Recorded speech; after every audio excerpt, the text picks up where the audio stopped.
Olá, cursistas! É um prazer estar novamente aqui com vocês. Eu sou o professor Dr. Leonardo Finelli. O processo de ensino e aprendizagem. Então, o que é ensinar e aprender? Há várias respostas para essa questão, ideias de diferentes correntes teóricas. Então, nós temos uma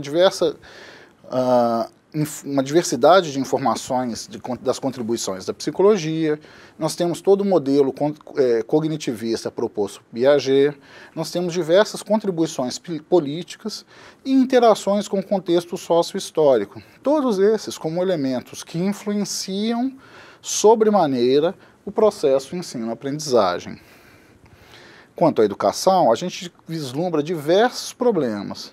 Por exemplo, uma grande ênfase dada à memorização. Também há uma discussão sobre a pouca preocupação com o desenvolvimento de habilidades para reflexão crítica, pouca autocrítica nos conhecimentos que se aprende, ações que são muito centradas nos professores que determinam o que aprender e como deve ser aprendido, assim como a separação entre educação e instrução. Que existem diversas tendências pedagógicas e que cada uma delas visa um determinado fim. E a partir desse determinado fim, ela organiza a forma de apresentar o material, de discutir o material, de formar um aluno mais ou menos crítico, conforme esses problemas que nós vislumbramos acima. Vemos que o caminho para uma integração do cognitivo e do afetivo com o instrutivo e do educativo demanda uma interação dialética. Então, essa interação dialética, como elenca aí a figura abaixo, se dá pela relação entre o instrutivo e o educativo, primordialmente. E isso depende necessariamente da tendência pedagógica que você, enquanto professor, vai adotar, seja ela de forma consciente, elaborada, pensada, refletida, ou inconsciente, quando você simplesmente reproduz um processo educacional. Então, a atuação dialética pode ser concebida como ações recíprocas de dois ou mais elementos em movimento que provocam as transformações. O elemento instrutivo, que refere-se à transmissão das informações com o objetivo de ajudar o sujeito a enfrentar os problemas, e o elemento educativo, que se refere à formação de valores e sentimentos que identificam o ser humano como um ser social e tem, por fim, a formação multilateral. Vejam que nós estamos falando de dois elementos, como propostos na figura anterior, distintos, mas que se complementam, e que ambos são importantes no processo educacional. Não dá para se pensar numa educação que seja meramente humanista e que perca a dimensão instrutiva, meramente humanista e completamente afetiva e que perca a dimensão instrutiva, ou o oposto, uma dimensão meramente instrutiva que perca a dimensão de que ali você está instruindo um ser humano que tem afetos, sentimentos, que está num contexto social. Então, o processo de ensino-aprendizagem tem uma estrutura e um funcionamento que é necessariamente sistêmico. Todos os elementos do processo se entremeiam entre si. Então, não dá para pensar numa sala de aula descontextualizada ou apolítica. Você tem um professor com uma dada formação, com um dado objetivo, que responde a uma organização institucional, a um corpo docente, a um colegiado, a uma direção pedagógica, que lida com alunos também com demandas específicas, que são de comunidades específicas, de realidades socio-histórico-culturais, muito particulares e que devem ser compreendidas por esse professor no momento de apresentar seu conteúdo. Então, a educação deve ser concebida como um dos meios para a emancipação dos indivíduos e das nações. Assim, as influências sócio, político e econômicas exercem a sua ação, inclusive nos pequenos atos que ocorrem na sala de aula, ainda que esses não sejam conscientes.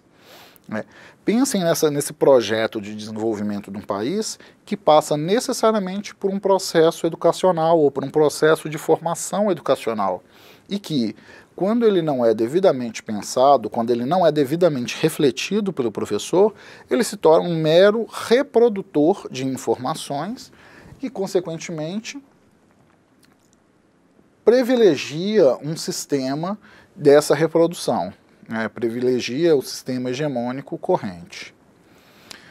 Todo ato educativo obedece a determinados fins e propósitos de desenvolvimento social e econômico e, em consequência, responde a determinados interesses sociais.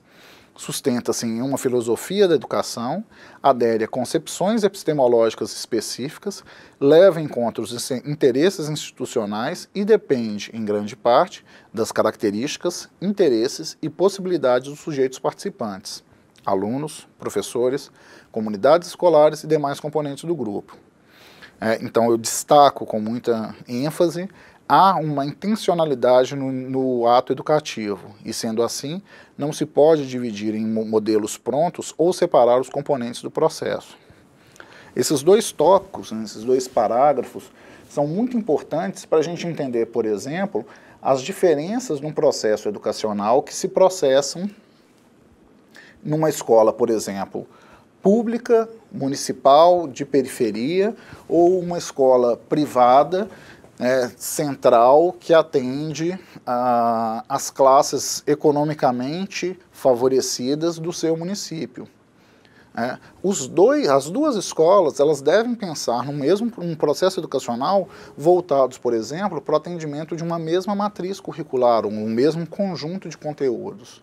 Não obstante, há enormes diferenças que se processam nessa estrutura educacional, que dependem dessa filosofia de cada uma das escolas, que dependem dos interesses de cada um desses grupos sociais, nas concepções epistemológicas de cada um desses grupos e, consequentemente, nos interesses e possibilidades de cada um dos membros desses grupos.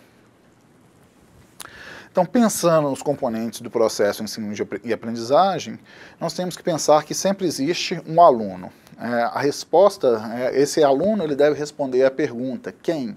Quem é o aprendente? Quem visa o conhecimento?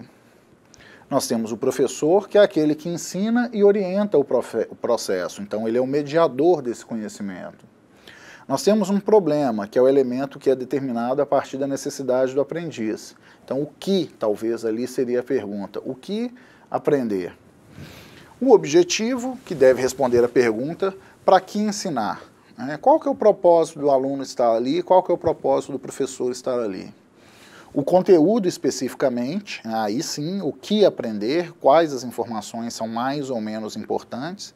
Porque se no passado a gente vinha para a universidade para acessar a informação que não era disponível, a gente procurava a escola para ter acesso à informação, o que era de difícil acesso, hoje qualquer pessoa tem acesso à informação em casa, utilizando um computador, um notebook ou até mesmo um celular. Um acesso à internet nos possibilita todas essas informações e textos dos mais variadas ordens, alguns muito bons, muito eficientes, outros já não tão bons assim. Então agora a gente tem que pensar mais nesse elemento do que aprender, e não por que aprender, ou como aprender, ou quanto aprender. Então o que aprender no sentido de que quais as informações são mais essenciais e quais são apenas gordura ali naquele conjunto de informações. Nós temos que pensar nos métodos, e aí responder a como desenvolver esse processo. Nós temos que pensar nos recursos, que devem responder a pergunta de com o que fazer esse processo. Então, volto lá no exemplo da escola pública de periferia para a escola privada centralizada, e a gente tem aí, por exemplo, muito claramente uma diferença em termos de recursos, de grana mesmo da instituição para oferecer mais ou menos material.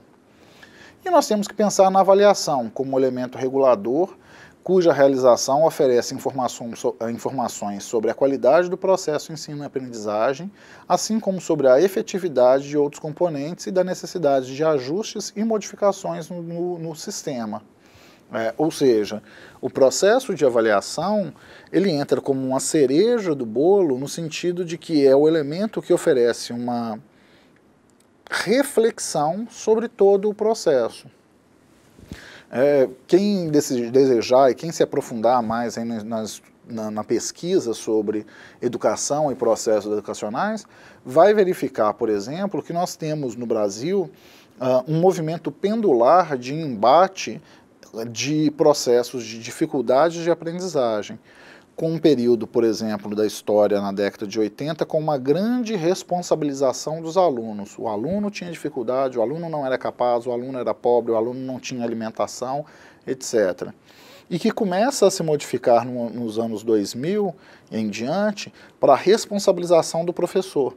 Então, você começa a oferecer os recursos para o aluno e aí responsabiliza o professor. Então, o professor não é capacitado, o professor não tem o domínio da técnica, o professor não tem as leituras necessárias, o professor não está preparado para lidar com esse público.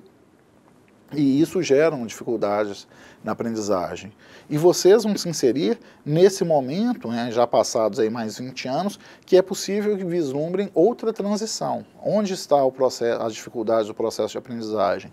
Hoje, vocês já são privilegiados de estarem nessa estrutura de EAD, que é uma estrutura que, penso eu, como pesquisador da área, vai ganhar espaço para o futuro, mas que para a educação de base, que é onde a gente foca no nosso curso de pedagogia, vocês ainda vão ter muito mercado de trabalho e ainda vão vislumbrar muitas mudanças em termos dessas dificuldades do processo de aprendizagem, ensino-aprendizagem.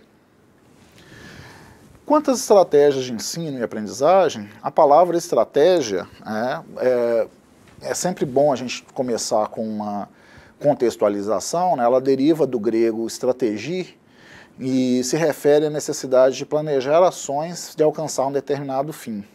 Então, todo o processo de aprendizagem tem uma posição definida. Isso, nesse sentido, ele não é neutro. Ele não é neutro porque ele tem uma posição definida, seja ela política, seja ela filosófica, seja ela pensada formalmente. Nós queremos chegar a esse fim, por exemplo, em termos de colegiado, institucional, seja ela inconsciente, no sentido do professor que vai dar sua aula e vai embora sem se comprometer com o processo. Então, a competência técnica e a competência política, elas não se excluem, já que a prática pedagógica, exatamente por ser política, exige a competência técnica. Então, eu só estou aqui ministrando essa aula para vocês porque eu disponho dessa competência técnica, em termos de titulação, de formação, de pesquisa, nessa organização de uma construção científica do conhecimento, mas também porque eu tenho um engajamento dessa prática pedagógica, ou tenho um engajamento dessa prática política de pensar nas vantagens e reconhecer as limitações e pensar em termos de melhoria ou de mitigar essas limitações no processo educacional. Nesse sentido, todo planejamento deve ter uma intencionalidade e, por conseguinte, os objetivos estabelecidos de forma clara. Pensar num processo educacional, pensar num plano de ensino ou num plano de aula, diz de, por exemplo, estratégias de ensino que favorecem o processo de aprendizagem. O que nem sempre nós reconhecemos, ou que, quando nós reconhecemos e executamos, reconhecemos que existe uma grande dificuldade nesse processo. Então, pensando nos métodos e técnicas de ensino frente às demandas educacionais contemporâneas. Lembra que eu falei das tendências escolares? Eu vou discutir um pouquinho de 3 delas aqui. Nós podemos falar da escola tradicional, onde a transmissão do conhecimento deve ser rigorosamente lógica, sistematizada. Dessa forma, a educação ela é centrada no professor que utiliza do método expositivo. Nós temos, por exemplo, uma perspectiva filosófica da escola nova, que valoriza a experiência vivenciada pelo aluno, levando em conta as diferenças de cada aluno. E aí tem um enfoque que é mais psicológico. O processo educacional agora ele deixa o professor e passa a ser centrado no aluno. E os métodos de observação experimental, de elaboração de projetos, de centros de interesse, entre outros, valorizam seu caráter globalizador e definidor da orientação do processo de ensino. Nós temos ainda, apesar de falar que classicamente ou historicamente ela já entrou em desuso, a escola tecnicista. Mas se vocês observarem ao seu redor, vocês vão ver que ainda existem escolas que utilizam essa lógica da preocupação com a organização racional dos meios em função da eficiência do processo. Então, o centro do processo desloca-se não no professor e não no aluno para os meios. Então, professores e alunos passam a ser executores de uma tarefa ou de um conjunto de tarefas. O professor, então, lança a mão de uma determinada técnica para desenvolver o processo de ensino. E não está trazendo para a sala de aula apenas uma técnica, mas toda uma teoria que sustenta essa técnica, vinculada a uma visão de homem e de mundo que responde a interesses de classe. Por exemplo, ao se utilizar uma aula expositiva, eu estou partindo do pressuposto de que o aluno não sabe. Olha só, vejam esse formato, a gente tem toda a tecnologia, todo um aparato tecnológico, todo um aparato científico para elaborar e discutir a perspectiva da educação à distância, do momento virtual, do aprendizado assíncrono, da noção de aprender a aprender, mas essa aula segue exatamente esse pressuposto de que o aluno não sabe e eu faço uma exposição do conteúdo. Se utilizar só o centro de interesse, aí eu parto do objetivo do centro de interesse de cada aluno, a gente parte do pressuposto de que o aluno traz um determinado saber. Mas pensando nessa perspectiva, e aí nesse formato e justificando essa aula, eu estou lidando, como eu expus na aula anterior, com 160 alunos de realidades muito distintas, de pelo menos 4 polos diferentes, e que, com certeza absoluta, todos vocês carregam consigo um conjunto de saberes. A minha dificuldade em função desse formato assíncrono é conhecer esses saberes prévios de cada um de vocês para utilizar, por exemplo, uma metodologia centrada no interesse de vocês. E aí, nesse sentido, eu favoreço essa exposição, esse formato de aula expositiva, em função de uma organização de conteúdo e de uma organização didática, olha só, uma aula de didática, uma meta-análise, de uma proposta de conhecimento. Isso significa que uma técnica isolada não diz nada, ela só adquire significado dentro das relações que estabelece no corpo da teoria a qual ela está vinculada. Então, nesse sentido, eu expliquei um pouquinho desse formato que eu estou utilizando com vocês e que tal formato atende a essa demanda nesse momento para esse curso, mas pode não ser a melhor, por exemplo, se eu estiver lidando com uma turma de crianças pequenas, no ensino infantil, em que essas crianças detêm muito menos experiências e, consequentemente, muito menos saber. Ou se eu já estou lidando ali com séries finais do ensino fundamental, eu posso assumir, trabalhando com meus alunos, conhecendo, fazendo uma realidade diagnóstica, conhecendo a realidade de cada um e assumir esses saberes para trabalhar, por exemplo, com um foco do centro de interesse. Então, quando eu penso na seleção ou no planejamento de uma técnica, eu tenho que escolher um método ou uma técnica de ensino baseado num conjunto de características. Eu tenho que pensar nos objetivos dessa minha aula, eu tenho que conhecer a natureza do conteúdo, ou o assunto que eu quero discutir, ou o tipo de aprendizagem que eu quero favorecer. Eu tenho que considerar o tempo disponível, eu não posso pensar, por exemplo, numa aula expositiva extremamente longa para esse formato de EAD, porque ficaria um stream, um vídeo extremamente cansativo. Eu tenho que pensar nas condições físicas de quem está assistindo esse material, da sala de aula em que o aluno está acessando a aula, nas experiências didáticas do orientador. Então, na minha experiência enquanto professor para trazer esses conhecimentos, nas minhas vivências para trazer esses conhecimentos e discutir exemplos, e no nível de desenvolvimento de cada um de vocês, entendendo que eu tenho alunos distintos, de realidades distintas, alguns mais experientes, alguns inclusive fazendo uma segunda formação e que buscam uma complementação, um novo aprendizado, e outros que ainda estão bastante jovens, iniciando uma carreira e descobrindo aos poucos esse processo, ou se encantando, como eu fiz, aos poucos esse processo educacional. Então, essa lógica, ela perpassa o plano de sala de aula. Perpassa esse plano porque é mais do que a gente pensar na burocracia de montar um plano de aula para cada aula. Educador e educando aprendem juntos numa relação que é dinâmica. Então, a prática, ela tem que necessariamente ser orientada pela teoria e reorienta essa teoria num processo de constante aperfeiçoamento.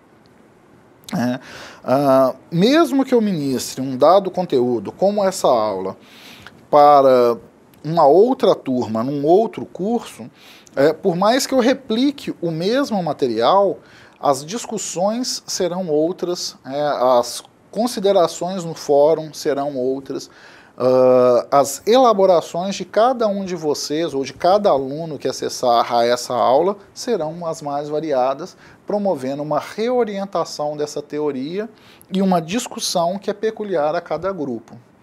E assim eu supero a dicotomia entre teoria e prática, que não devem ser vislumbradas como dois elementos em separados, cada um em seu campo e que não se relacionam.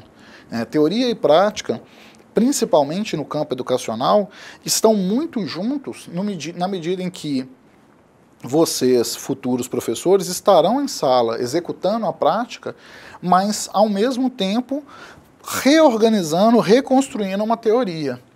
Quando vocês assistem uma aula, quando vocês leem um material e discutem, eu não concordo com isso, vocês estão reorientando essa teoria.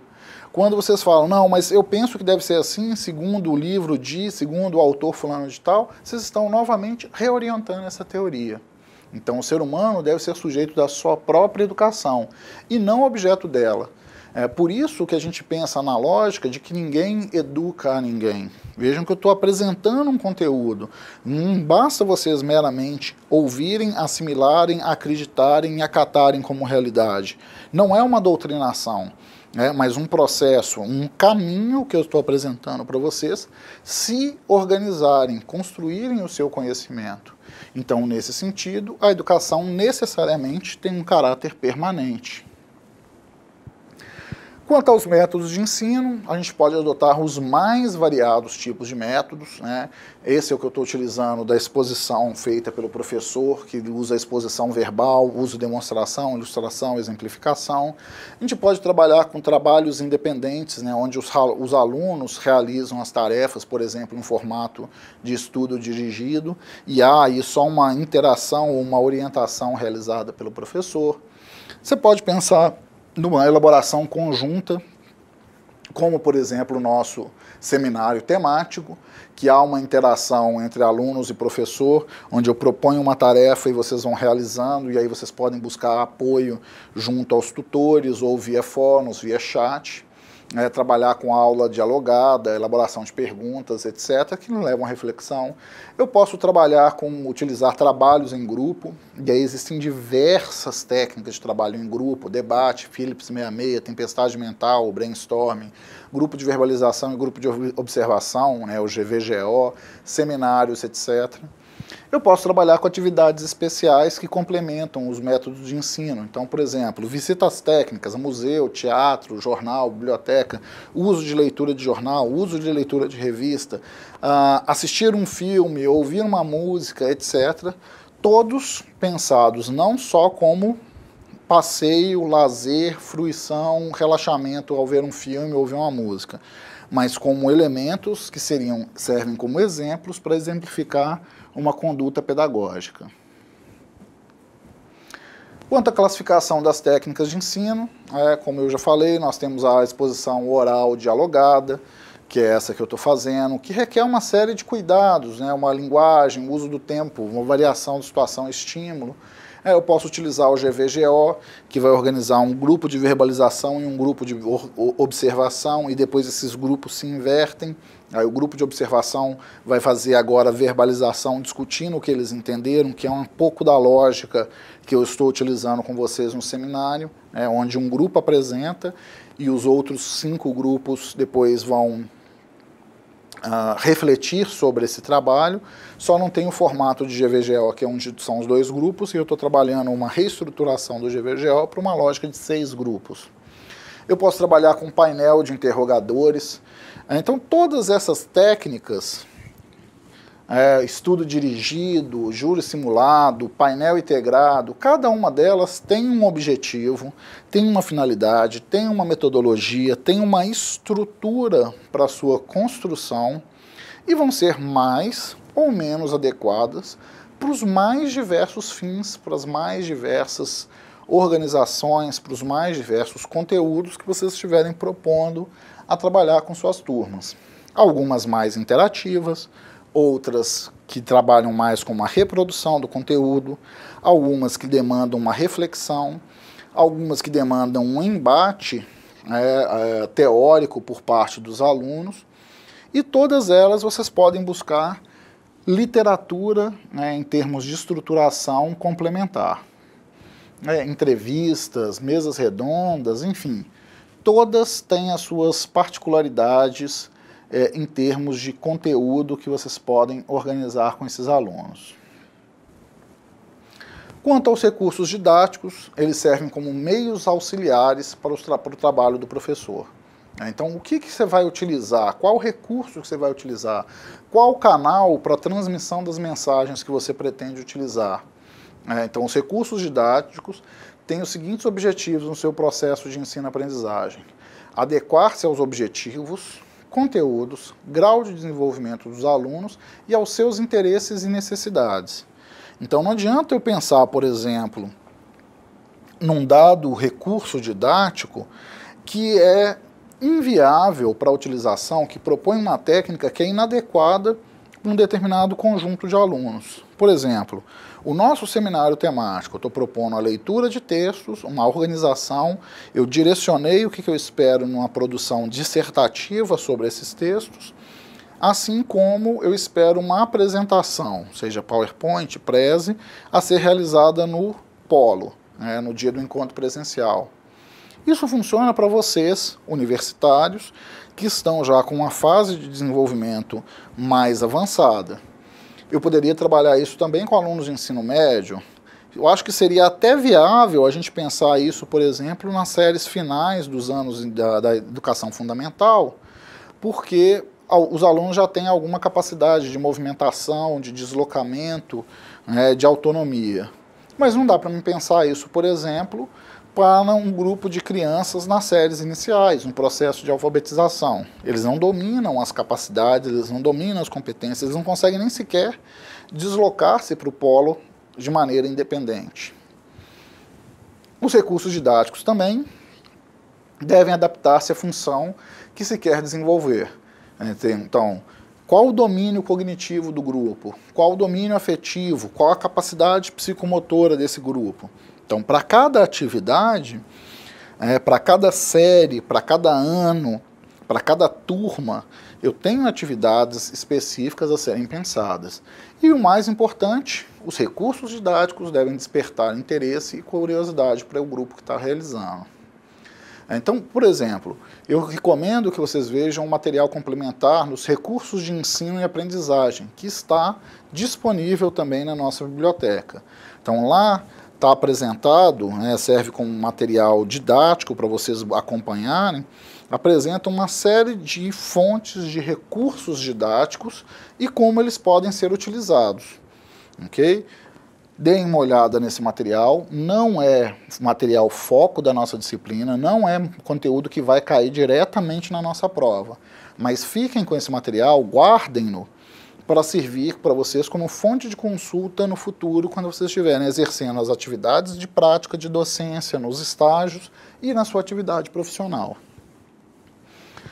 Então, quando a gente pensa nos recursos de ensino-aprendizagem, o objetivo final é promover a aprendizagem.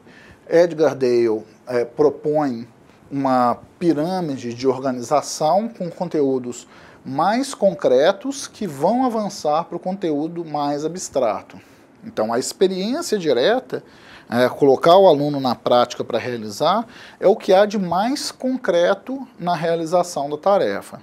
Eles vão ter acertos, eles vão ter erros, e esses erros, por exemplo, Piaget considera que promovem muito mais aprendizado do que os acertos. Depois ele fala do nível da dramatização, então, apesar de não ser a situação concreta, os alunos dramatizam, vivenciam uma experiência ou uma experiência simulada. Posso trabalhar com a demonstração, então eu já diminuí o volume de recursos, diminuir, por exemplo, o material para me utilizar no laboratório, mas faço uma apresentação para o aluno. Posso fazer uma excursão, posso trabalhar com exposição, vídeos, discos, radiografia ou fotos, até avançar para os níveis mais abstratos, que é o símbolo visual, desenhar, escrever no quadro, como está acontecendo agora nessa aula, e avançar para o símbolo verbal. De novo, esse modelo funciona para vocês, jovens adultos, no ensino superior. E quando vocês estiverem trabalhando com as suas crianças lá no ensino fundamental, ou seus alunos das séries iniciais? Então, a utilização desses recursos exige a adoção de alguns critérios. Qual que é o objetivo e qual o conteúdo e o grau de desenvolvimento dos seus alunos para você utilizar o seu recurso? Quanto que esse recurso se adequa à função de desenvolver cada uma das competências do aluno? Ele é mais de fácil manejo, de baixo custo, ou mais caro, de mais difícil manejo? Qual a qualidade e exatidão das informações que se propõe a utilizar com esse recurso didático? Quão mais atrativo e desperta interesse ele é do que outros recursos? É importante a gente pensar que num processo educacional a gente vai ter alunos diferentes, com os mais diferentes interesses e níveis de aprendizado. Então a gente também deve variar em termos dos usos dos recursos para que a gente consiga acessar o máximo das competências desse grupo diversificado. Então o conhecimento não procede apenas da experiência única dos objetos e nem de uma programação inata do sujeito. Ele resulta tanto da relação recíproca do sujeito com o seu meio, quanto das articulações e desarticulações do sujeito com o seu objeto. Ou seja, não dá para pensar que existe uma via única de aprendizado, mas sim que existem diversas vias que elas devem ser acessadas e nem todas vão ser exitosas. Mas, como eu citei anteriormente Piaget, aprende-se também com o erro. E avançando então para a avaliação do processo de ensino-aprendizagem, existem duas grandes abordagens na avaliação escolar. A primeira insiste em definir sucesso ou fracasso do aluno no processo de ensino-aprendizagem, e a segunda que considera a avaliação sobre todo o processo de ensino-aprendizagem. Então a primeira considera esse elemento que nós temos e que é discutido, da reprovação ou do fracasso escolar, e a segunda que pensa mais num processo de aprendizagem geral e não foca só no professor, no aluno, no material como elemento do fracasso. Então, a educação formal, predominantemente nas nossas escolas, tem sido baseada na transmissão de conhecimentos historicamente acumulados. Lembra que eu falei mais cedo? A gente vinha para a escola para acessar a informação. Hoje a informação está aí disponível. Então agora a gente tem que aprender a selecionar a informação. Então, se a gente está trabalhando na educação com conhecimentos acumulados, a gente está falando de um adestramento em técnicas e habilidades que privilegia necessariamente o primeiro tipo de avaliação, sucesso ou fracasso. O aluno dá ou não dá conta, é ou não competente para uma dada atividade.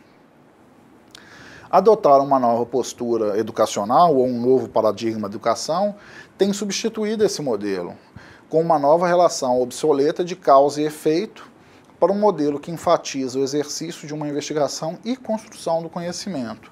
Então, se a gente quer avançar para o segundo modelo, a gente tem que pensar em novas formas educacionais. O problema está na relação descontextualizada dos conteúdos escolares que devem ser assimilados e admitidos como prontos e acabados, deixando de possuir a dimensão de um produto histórico e social. Então a educação ela é histórica e social, não dá para pensar ela descontextualizada. O livro-texto que seu pai ou sua mãe usou no passado, por exemplo, de um dado conteúdo, digamos, física, mantém as mesmas fórmulas para hoje, mas a maneira de acessar essas fórmulas, de explicar essas fórmulas, de trabalhar com exemplos dessas fórmulas, modificou-se. A aprendizagem é a aquisição de capacidades de explicar, de aprender e compreender, de enfrentar criticamente situações novas. Não é o mero domínio de técnicas, habilidades, e muito menos de memorização de algumas explicações. O grande erro das nossas escolas, então, tem sido o de avaliar habilidades cognitivas fora do seu contexto cultural. Pensar que o aluno tem que decorar uma tabuada é entender que a gente está descontextualizando a realidade do aluno. O atual sistema educacional é um espelho do sistema de produção industrial em massa, de final do século passado, no qual as crianças passam de uma série para outra numa sequência de matérias padronizadas como se fosse uma linha de montagem industrial. Quando a gente vê, na virada do século, a mudança, por exemplo, da educação com a lógica de seriação por uma lógica de educação sequencial, de estudo sequencial, de a progressão continuada, a gente começa a modificar essa lógica de montagem de produção, da linha de produção, para pensar que cada aluno tem potenciais e limitações. E que se ele apresenta uma limitação, a gente pode retrabalhar isso em um outro contexto, exacerbando o seu potencial em detrimento da sua limitação. Ao passo que até o final do século passado, o aluno que apresentava uma limitação de qualquer ordem tinha que repetir todo o processo, por exemplo, repetir a série, para poder ter a progressão. Então, a segunda abordagem da avaliação escolar considera que a avaliação incide sobre todo o processo de ensino e aprendizagem. Nesse sentido, ela se apoia na necessidade de estabelecer vínculo significativo entre as experiências de vida dos alunos, os conteúdos oferecidos pelas escolas e as exigências da sociedade, de modo a estabelecer também relações necessárias para a compreensão da realidade social em que vive e para a mobilização em direção a novas aprendizagens com sentido concreto para esse aluno. Então, por exemplo, se eu trabalho na minha turma lá infantil, a lógica de matemática dentro de um exercício ou de uma vivência de uma feirinha, uma feira livre, eu tenho crianças comprando e vendendo, tendo que trabalhar com a noção de dinheiro, tendo que trabalhar com a noção de cálculo, que faz sentido para essa criança. Muito mais do que ensinar para essa criança que 2 mais 2 é igual a 4, como proposto na tabuada. Ao afirmar que a avaliação é um fato pedagógico, reconhece-se que ela está ligada a todo um processo que se desenvolve continuamente e que não pode ser feito apenas com instrumentos externos, dados pelo professor, como provas e testes. Então, se eu vivencio essa experiência de trabalhar com a feirinha lá com os meus alunos, eu vou ter alunos com melhor competência e outros um pouco mais limitados. Mas ainda assim, todos eles vão conseguir, em certa medida, desenvolver as relações sociais de uma feira, assim como os aprendizados cognitivos de matemática, das lógicas de número, de conceito de número, de adição, de subtração, de multiplicação, etc., que são muito mais eficientes e aplicáveis na vida dessa criança do que ele decorar uma tabuada. Então, devemos abranger 3 aspectos básicos na tarefa educativa: o trabalho com o conhecimento, o relacionamento interpessoal e a organização da coletividade. Vejam esse exemplo que eu acabei de citar, trabalhar com as crianças uma feira livre. Elas vão trabalhar com o conhecimento a partir da relação interpessoal e numa atividade coletiva. Muito mais eficiente do que trabalhar, por exemplo, com a tabuada. A avaliação, então, deve ter como objetivos informar os atores envolvidos sobre a direção do processo de aprendizado, então eles estão aplicando na prática o conhecimento, captar as necessidades e falhas do processo, então eu vou entender qual criança ali acompanhando a todas está com mais facilidade ou mais dificuldade e eu posso trabalhar voltado para esse aluno.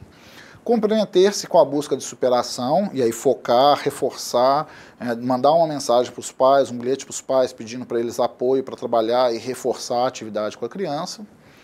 Possibilitar os professores e alunos refletirem conjuntamente sobre a sua realidade e selecionar as formas apropriadas de dar continuidade ao processo com tomada de decisão, mudança de atitude, etc. Então, para atingir esses objetivos, é necessária uma definição clara dos critérios a serem avaliados com todos os envolvidos. Nesse sentido, é importante a gente pensar, por exemplo, no que é uma avaliação diagnóstica, onde você está querendo conhecer o seu grupo, O que é uma avaliação formativa? Quando você está verificando conhecimentos adquiridos pelo grupo a partir do processo de formação, a partir dos conteúdos que você elencou. E o que é uma avaliação somativa? Quando você pensa, por exemplo, numa integração, né, numa avaliação continuada dos conteúdos que são discutidos. Bom, por hoje é isso. Continuem com a leitura do material do nosso caderno didático e as discussões no fórum. Lembrem-se de postar suas dúvidas no chat Fale com o Tutor. Assim vocês terão respostas rápidas e compreensivas, que com certeza os auxiliará na sua formação como docente. Estimo sucesso a todos vocês, um forte abraço e até o nosso próximo encontro.